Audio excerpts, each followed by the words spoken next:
बिस्मिल्लाहिर्रहमानिर्रहीम। अस्सलाम वालेकुम फ्रेंड्स, न्यूज़ क्रिएटिव चैनल में तमाम फ्रेंड्स को खुश आमदीद कहते हैं। फ्रेंड्स, नई इंफॉर्मेटिव वीडियो के साथ आपकी खिदमत में हाजिर हैं। सऊदी अरेबिया से मौसूल होने वाली नई अपडेट जो आपसे शेयर करते चलें। सऊदी अरेबिया के अंदर एहतियाती तदाबीर की खिलाफ वर्जी करने वालों के एदाद शुमार जारी किए गए हैं, जो 1/8/1442 से लेकर 7/8/1442 तक है, जो तकरीबन 6 दिनों का बताया जा रहा है।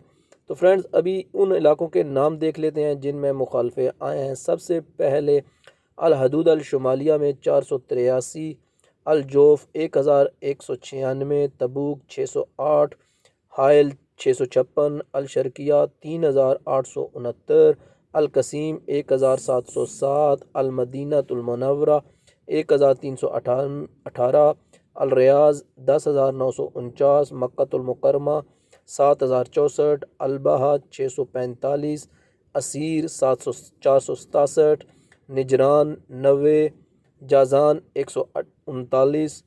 तो फ्रेंड्स, आखिर में टोटल जो खिलाफ वर्जियाँ रिकॉर्ड हुई हैं वो 29,191 हैं। तो फ्रेंड्स, आज तक के लिए इतना ही। मिलेंगे किसी और अच्छी वीडियो के साथ, तब तक के लिए खुदा हाफिज़।